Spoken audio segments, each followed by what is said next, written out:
As a first-time home buyer, how do you know which defects are serious and which defects should make you consider walking away from the deal?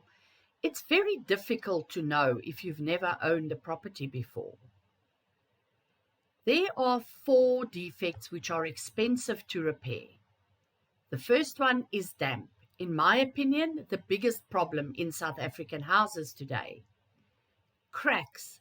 Did you know that there are 15 different types of cracks? And not all of them are expensive to repair, and not all of them are serious. The roof. If you have roofing problems, it can cost you a lot of money to repair.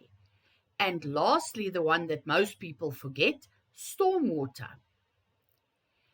When you have a full property inspection done before you buy a house, I will detail all the defects for you. I will tell you which are serious and which are going to cost you a lot of money to repair. And then you can either use the property inspection report to negotiate a better price, or you can walk away from the sale if you made the offer subject to a property inspection report. My name is Marisha Robus. I'm the owner of Gauteng Property Inspections. I'm an ABISA certified master inspector as well as an ITC certified roof inspector.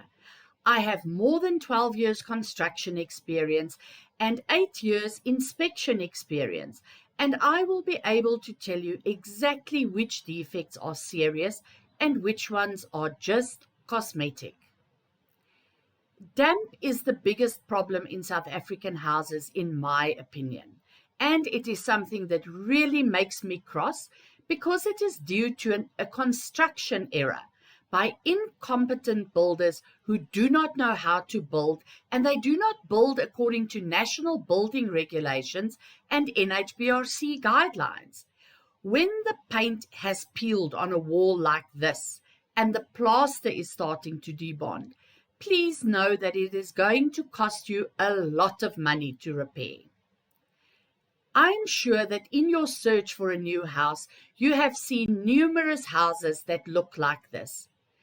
Damp travels up the plaster to about a height of 1 meter, and then because of gravity, it doesn't go any further. When I take a damp meter reading and the reading is 33%, I know that my client is in for a very expensive repair bill. My damp meter switches off at 34%. Now, what makes damp so expensive to repair is the fact that you have to remove the plaster. You then have to treat the bricks with a waterproofing agent, and then you plaster the walls again with a waterproofing agent mixed in, and then you have to paint the entire outside of the house. This is really expensive. There are 15 different types of cracks, and not all of them are serious or expensive to repair. But if the entire outside of the house looks like this, and it is full of these mapping cracks, then know that it's going to be expensive to repair because you have to remove all the loose paint, and in some cases, the plaster would have started to debond already. This is not dried mud. This is actually crazing cracks.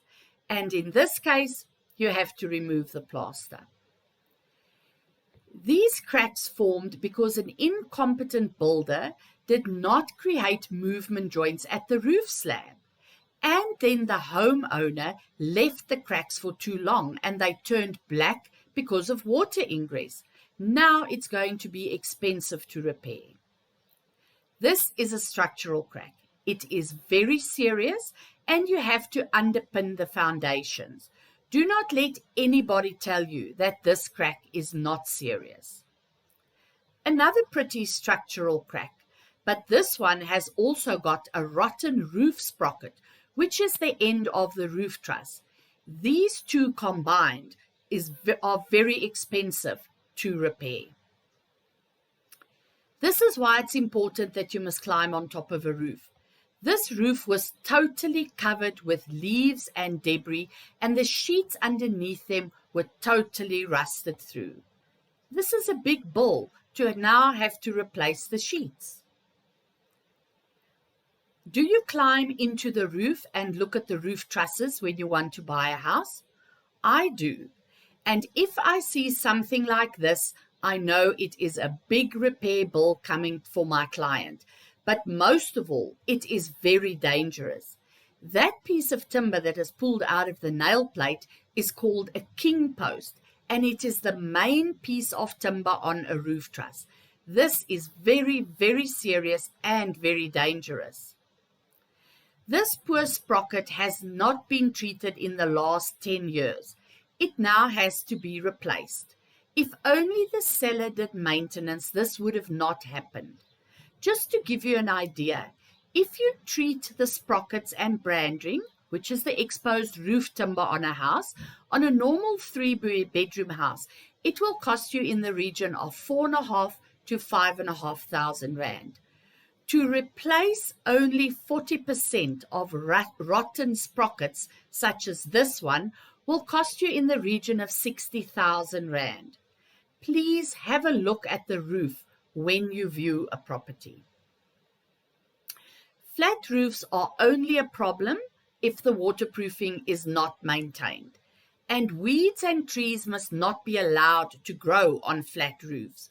If the waterproofing is maintained, it is not an issue, but in this case, the waterproofing has to be replaced at much higher cost.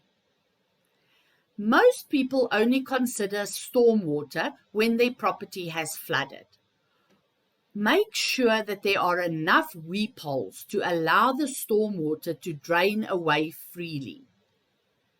Paving is supposed to slope away from the house, but this was done by an incompetent builder, and the paving sloped towards the house, and every time there was a severe storm, the house got flooded. Look out for things like this.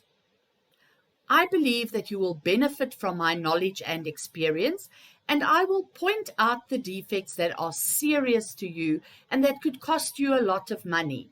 And it will make your life easier to make a decision whether you want to go ahead and buy the property or whether you want to cancel the sale.